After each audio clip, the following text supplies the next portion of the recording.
Depuis l'intervention française de 2011 et la chute de son dictateur, c'est le merdier en Libye. Lutte de pouvoir, migration, esclavage, terrorisme et dromadaire, en pleine guerre civile, la Libye est soumise à l'anarchie et à tout un État failli. Aujourd'hui dans Cassius Bolos, on vous raconte en 5 minutes le passé et le présent d'un État au futur incertain. Un reportage signé Claude Guéant pour plus de Cash Production.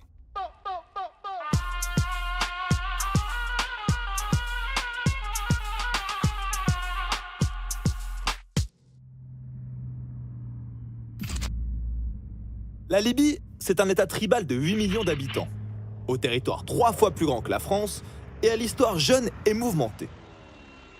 Aux origines de la Libye, on retrouve 3 ex-colonies italiennes peuplées de tribus et passées sous protectorat français et britannique après la Seconde Guerre mondiale.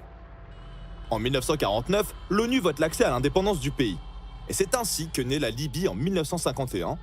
Le jeune pays prendra la forme d'une monarchie, avec à sa tête le roi Idriss Ier.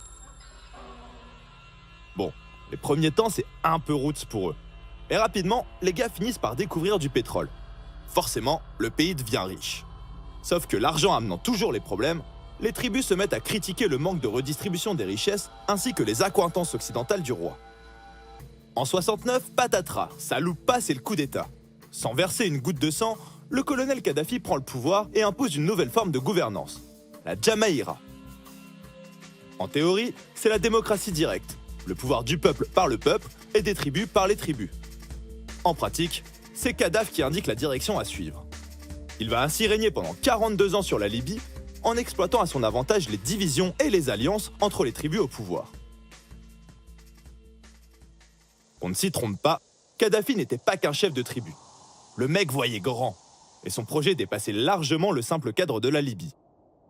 Très influencé par les idées tiers-mondistes, il était à la fois anticapitaliste, anticommuniste et anti-impérialiste. D'après lui, les peuples africains ou arabes divisés en États-nations sont trop faibles pour faire face aux ogres russes ou américains. Lui, il rêvait d'une union des républiques arabes réunies dans un seul État fédéral. Il va donc dans les années 70 monter plusieurs projets de fusion avec des pays comme l'Égypte et la Syrie qui ont presque failli aboutir. Mais ça n'a pas marché.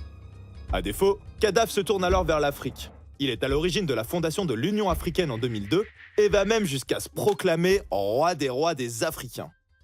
Pour couronner le tout, son projet anti-impérialiste l'a aussi amené à se lancer dans le terrorisme international durant les années 80, en accueillant sur son territoire tous les groupes qui, de près ou de loin, se considéraient comme anti-américains ou anti-sionistes. Après avoir été impliqué dans des attentats à l'étranger, il devient complètement tricard auprès de la communauté internationale.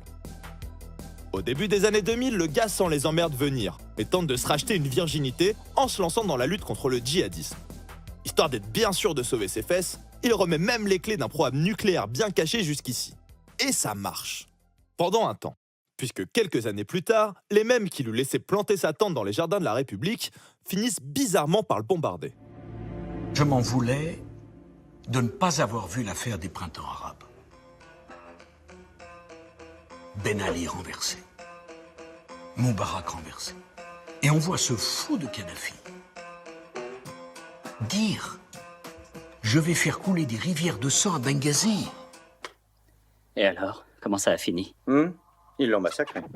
Faut pas se mentir, face à la révolte de son peuple en 2011, Kadhafi a un peu craqué son slip.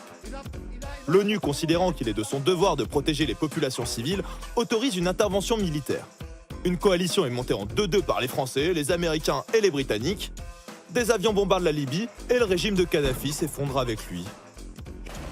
En l'absence d'un pouvoir central pour contenir les rivalités tribales, tout ça finit par éclater en guerre civile. Depuis la mort du colonel, la Libye est divisée. À l'été 2014, la première assemblée élue se scinde en deux. Une nouvelle guerre civile éclate et les deux assemblées se disputent le pouvoir entre l'Est et l'Ouest. L'une à Tripoli, soutenue par des milices proches des islamistes et des anti-kadhafistes. L'autre à Tobrouk, qui est appuyée par l'armée nationale libyenne du maréchal Haftar. Pour mettre fin à tout ça, un gouvernement d'union nationale est instauré en décembre 2015 sous l'égide de l'ONU. Mais rapidement, le parlement de Tobrouk conteste son autorité, et Haftar décide de jouer la partie de son côté. Aujourd'hui, la Libye post-Kadhafi a tout d'un État failli, c'est-à-dire un État dans lequel le gouvernement ou les institutions ne parviennent ni à exercer d'autorité sur le territoire, ni à pacifier la population. En pratique, ça entraîne de graves dérives, notamment sur le plan humanitaire. Les autorités ne parviennent plus à contrôler et sécuriser les points de passage du vaste carrefour migratoire qu'est la Libye, et on estime aujourd'hui qu'entre 700 000 et 1 million de migrants sont sur le territoire libyen. Ceux-ci sont à la merci des passeurs et des différents groupes armés qui se livrent au trafic d'êtres humains dans la région. Pour ne rien arranger au chaos ambiant, plusieurs territoires sont contrôlés par des milices Touareg, Toubou, mais aussi par des groupuscules terroristes comme AQMI ou la branche libyenne de Daesh, jusqu'alors confinés à la bande sahélienne. Bref, l'anarchie en Libye, c'est pas d'aujourd'hui. Et force est de constater que depuis l'intervention des Occidentaux, c'est pire. Le colonel régnait avec despotisme et opportunisme sur des alliances précaires entre tribus et groupes locaux. Mais celles-ci ont volé en éclats depuis sa chute. Forcément, tout ça interroge les Occidentaux sur leur légitimité à intervenir dans des États dont ils ne mesurent pas la subtilité des divisions. Refroidis par l'expérience libyenne, les puissances occidentales semblent aujourd'hui bien plus frileuses à intervenir frontalement dans des conflits similaires, comme en Syrie par exemple. Alors quel avenir pour la Libye ? Au printemps 2019, le maréchal Haftar marchait sur Tripoli, et on y voit un peu flou. Une chose est sûre, l'anarchie en Libye, c'est loin d'être fini.